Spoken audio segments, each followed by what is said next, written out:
Hey, this is Warren Redlick. Tesla released some nuggets of information in this 2021 impact report. I'm going to go through what I think are the highlights that are more important. You can watch Tesla Daily. He did a more comprehensive review of the whole thing. I just want to focus on, it's not a few things, it's more than a few things, but it's a lot less than what Rob covered. I hope you're interested. Check it out. Are you ready? Let's go. So one of the things that stood out to me was in the report you can see down here, by 2030, we're aiming to sell 20 million electric vehicles per year and deploy 1,500 gigawatt hours of energy storage per year. This suggests a total of about 3 terawatt hours of products. In past videos, I've talked about a battery revenue model with Tesla potentially doing 6 terawatt hours of products in 2030. It sounds like they're not gunning for 6 terawatt hours. When you watch Battery Day, it was kind of unclear what they were going for. They clearly talked about 3 terawatt hours of vehicles and 3 terawatt hours for energy storage. I thought that meant they were going for 6 terawatt hours total. I don't know if they've reduced their goals or if they've accepted that they're not going to achieve those goals and they're going for 3 terawatt hours now as the target. That lowers the valuation in 2030 of my battery revenue model. If you look at my battery revenue model, you basically cut the top number in half, and that's where it would go with this output. Now, I think Elon has also said they're aiming to do better than this. I think there may be other products like Bot is not included in this. So Bot generates revenue that doesn't count here. Bot does use batteries. So I think they're going to do more than 20 million vehicles in 2030. I think they might do more than 1,500 gigawatt hours of energy storage in 2030. But we have to take it reasonably and say this is what they're saying their goal is. So 6 terawatt hours and what that leads to in terms of revenue, profit, and share price now looks overly optimistic. So that's probably the most important thing I saw in this report. There's a lot more. So here I want to put these two things together. You've got Tesla showing what energy storage deployments they've done over the past several years. And you can see in 2021 right here, they did about 4 gigawatt hours of energy storage devices deployed. And you look up here at the Megapack and what they're doing, Tesla began building a new production facility capable of producing 40 gigawatt hours of energy storage per year. I believe that facility is close to done. I was a little surprised to read this way. I thought they had said they had completed the factory and they were getting ready to start production before. So I'm not sure where Megapack stands, but if you get this, if they're going to start deploying 40 gigawatt hours of energy storage per year or close to it, and you compare that to where they are now at 4, which has been growing fairly slowly, that means 2023 maybe, we're going to see this number go to 40. So this is going to be a huge jump. And that's going to be a big positive impact on revenue in 2023. That's my gut hunch about what it means. I'm curious what you think it means. Please comment below this video. Let me know what you think. But I think we're going to see a big transition to a lot more energy storage in 2023, especially 2024. Here I put together two different things. One of the things is that Tesla robotaxis, they're saying, will be more energy efficient, be even more energy efficient. Tesla vehicles are already very energy efficient. Mine gets over 4 miles per kilowatt hour, about 4 miles per kilowatt hour. If you're driving fast, it gets less, but I actually achieve more than 5 miles per kilowatt hour in sort of city driving. But on highway driving, if you're going 80 miles an hour, 70, 80 miles an hour, you drop down to 4 or less miles per kilowatt hour. But if you're going to robotaxi, what they said was, and they refer to our high mileage products such as our future Tesla robotaxis will be designed for maximum energy efficiency as handling, acceleration, and top speed become less relevant. This will minimize costs for our customers as well as reduce the carbon footprint per mile driven. So it's an interesting question. What's the target for this robotaxi vehicle that they're going to start making in 2024 maybe? What is the target miles per kilowatt hour? If we're already at, let's say, 4.5, 5 with current vehicles, I think they might be shooting as high as 8 miles per kilowatt hour, figuring they're not going high top speeds. They're focused probably on very efficient tires, and they're going to probably have a lot more aerodynamic efficiency and lower mass. Although if it's supposed to be lithium iron phosphate batteries, that won't lower mass that much. It'll be really interesting to see how they can get there, what they think they can do to really deliver higher efficiency. So what is it going to be? Is it going to be 6 miles per kilowatt hour? Is it going to be 7 or 8 miles per kilowatt hour? I don't think they're going to achieve 10 if they're doing a 4 to 6 passenger vehicle. So, but that could be a big jump in the value of what they're going to deliver. The other thing to note is they specifically refer to creating a battery that could last for 1,000,000 miles, 4,000 charging cycles, would dramatically reduce emissions per mile driven for high mileage vehicles such as taxi delivery vans. This is pretty clear here that the robo-taxi vehicle that they're going to be delivering in 2024 will be a 1,000,000-mile battery. That it appears to be a very clear goal. Probably is going to be lithium iron phosphate battery cells because they've said that before. So 4,000 cycles is reasonable. If it has 250 miles of range times 4,000 cycles, you get 1,000,000 miles. It says last for, I think they're really shooting for more than 1,000,000 miles. So we'll see how it goes. But this is not a surprise that they were aiming for 1,000,000 miles out of the robo-taxi vehicle. Not a surprise that it's going to be super efficient, but it's nice for them to spell it out here. There was a little bit in here about Tesla Semi, which should be coming 2023. Important vehicle for Tesla, important vehicle for the world. They point out that US, they account for 1.1% of the total fleet, but because of their weight and their heavy utilization, they drive a lot more hours than a regular car. They weigh a lot more than a regular car. They use a lot more fuel than a regular car or energy.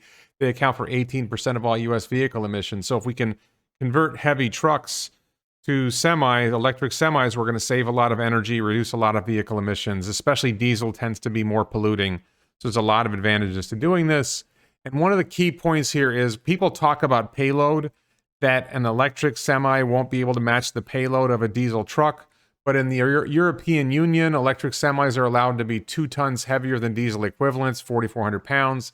And in the US, it's 9.9 tons or 2,000 pounds. So Tesla Semi should be able to achieve over 500 miles of range, achieved through aerodynamics and highly efficient motors.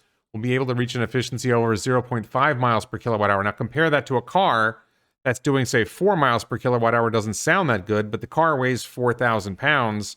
The Semi, when fully loaded, weighs like 82,000 pounds. So you're moving cargo very, very efficiently if you're doing it in that way. It also mentions, and this isn't a surprise, we're in the process of developing a semi-charger network at trucking rest stops across the United States and Europe, because the original goal, I think, for Semi, or the main goal, is to handle short-haul trucking routes. But with a semi-charger network, they'll be able to do long-haul trucking routes. Something like 80% of truck traffic is short-haul, so doing long-haul isn't that important, but it's certainly good if you can do it. And that also suggests, by the way, if you've got efficiency of, let's say, 0.6 miles per kilowatt hour, and you're achieving 500 miles of range, let's say you had half a mile per kilowatt hour and you're achieving 500 miles of range, well, then what you'd be saying is that you've got a 1,000 kilowatt hour pack, right? It's 10 times the size of a Model S pack. If it's more than 0.5 miles per kilowatt hour in efficiency, we don't know how much more, that means the pack size gets down to maybe 800 kilowatt hours, maybe 600 kilowatt hours. We'll see. They didn't say an efficiency of over 0.6 miles per kilowatt hour, so maybe they're sandbagging here, really not clear. How much efficiency do they think they can achieve? It'll be really interesting to see where this goes. I don't think the efficiency of a semi is going to be driven by the mass. It's going to be driven by the aerodynamics. So if they can make it really aerodynamic, they might be able to get like surprising amount of range out of a surprisingly small battery. So let's see what happens with that. There's a nice little bit here. They were talking here about Tesla's impact on the environment overall, renewable energy. And they mentioned that Tesla solar panels have produced more energy than all the energy consumed by Tesla factories and other facilities and charging vehicles combined.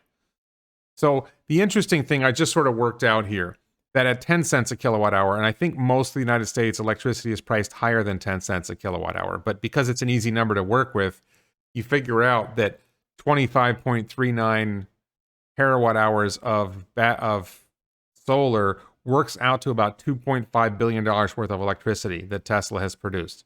Not bad. Hopefully Tesla's really going to scale solar in the near future, deploy a lot more solar along with a lot more Megapack and a lot more Powerwall, and we can really bump this number up. But so far I haven't seen a lot of indications of Tesla ramping solar. It's just going to take a while to set that up. This is another cute detail here, the charging supercharger uptime. Now, this is a little misleading, but anyway, there was a graph in the overall document that showed supercharger uptime being very high, but it was kind of hard to see in that document. What you can see here is Tesla's supercharger uptime is way over 99%, close to 100%.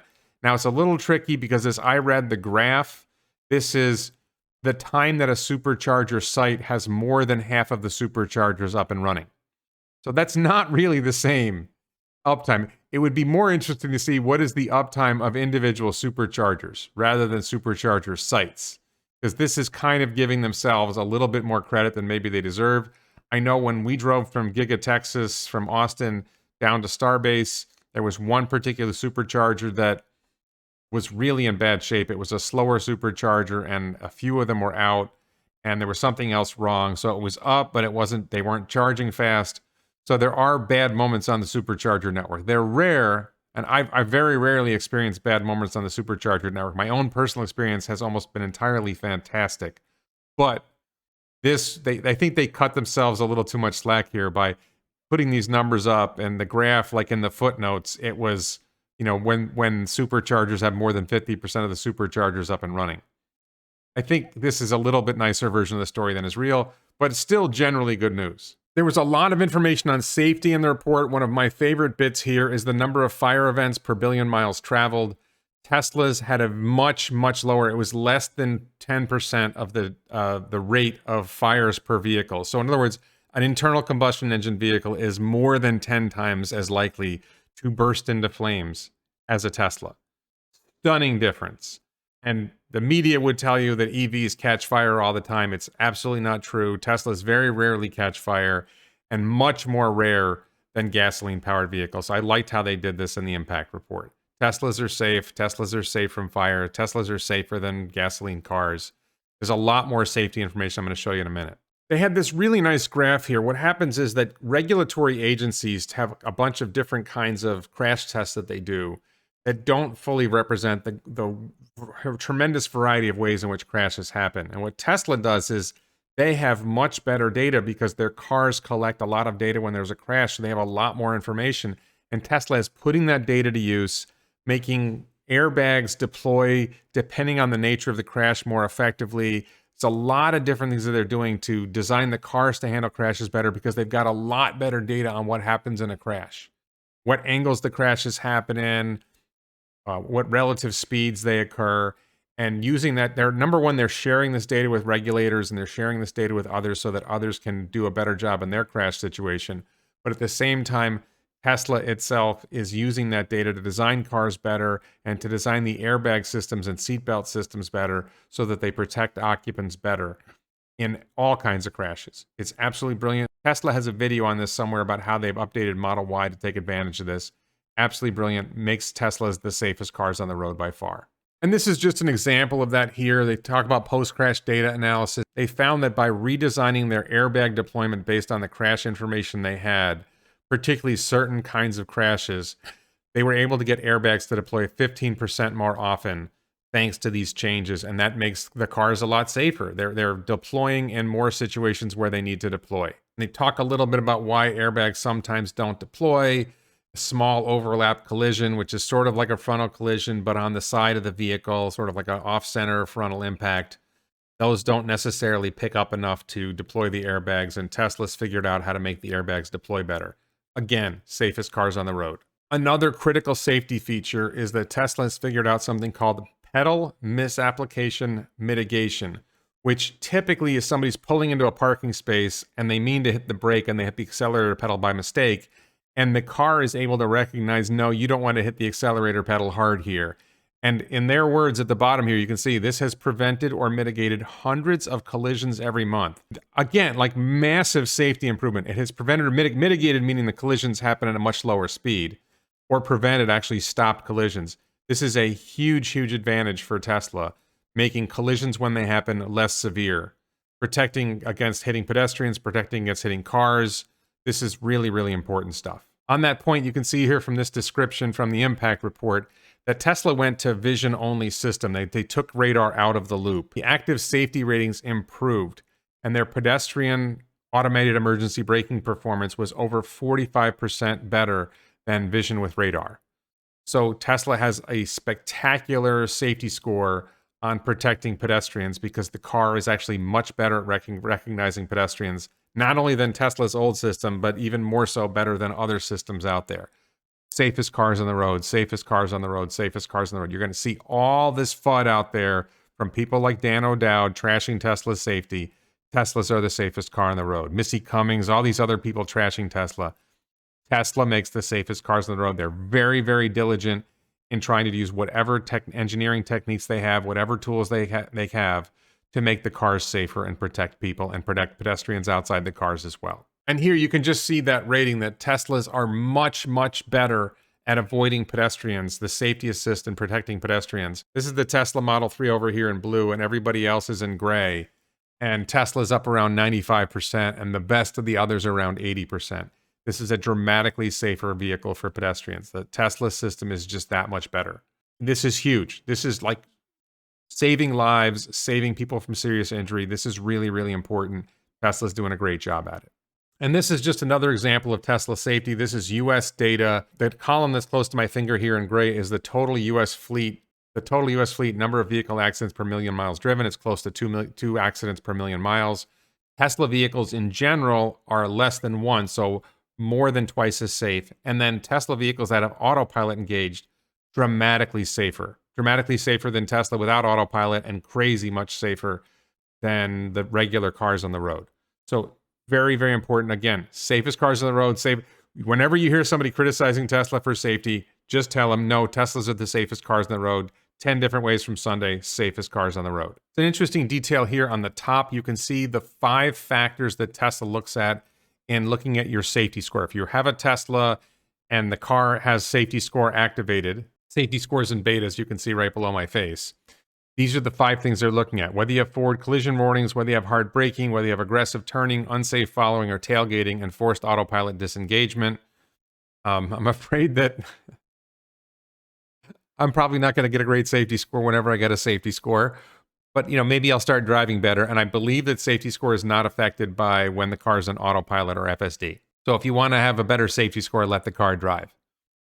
And you can see down below the collision rate per million miles ranked by safety score. You can see that drivers with much higher safety scores have much lower collision rates. This shouldn't be surprising.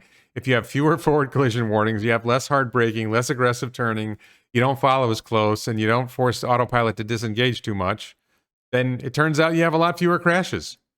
Who knew? Driving in a safer way means you have fewer crashes. It's brilliant. I should probably try that sometime. Maybe when I have a safety score, I will. So moving on beyond safety, a few other details worth noting.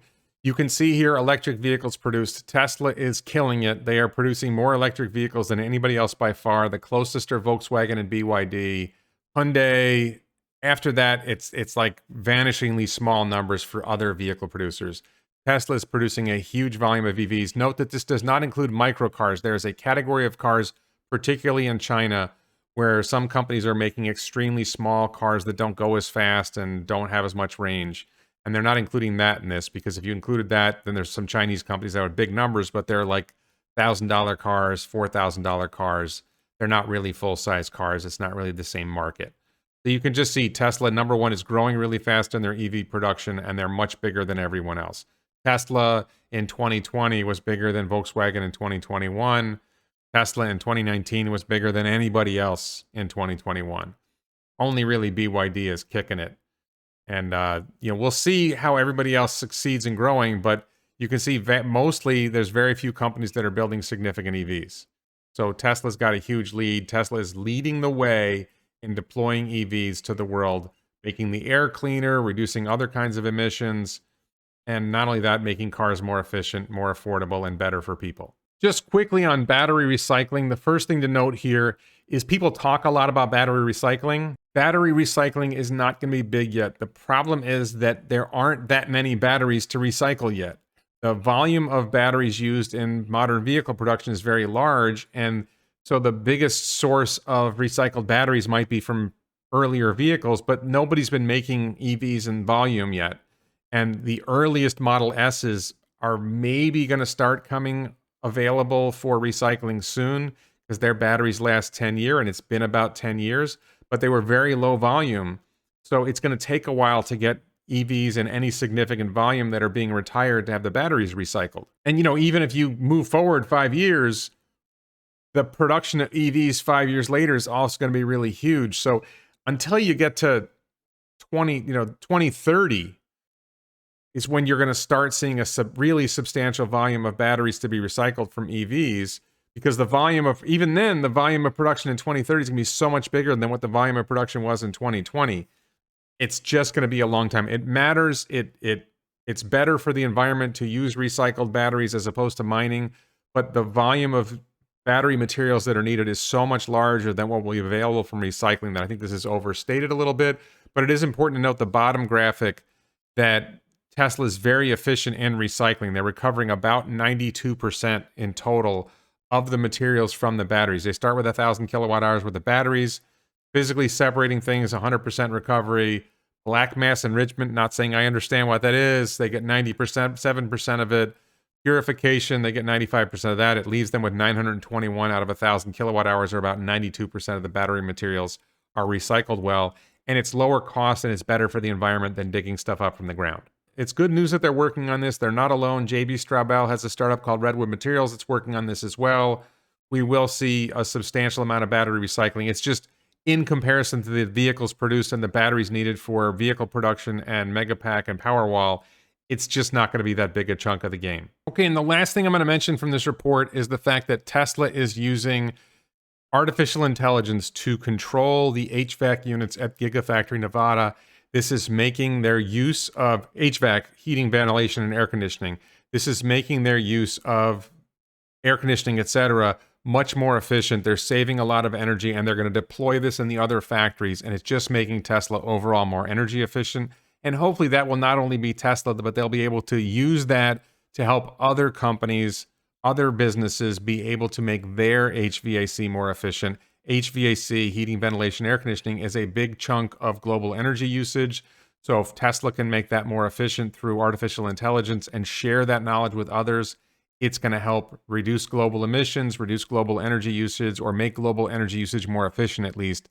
And that's a big thing for the future of humanity. A lot of good highlights, a lot of good progress. I remain very optimistic about Tesla.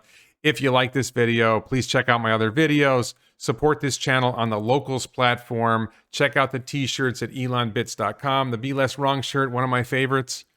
And thank you so much for watching.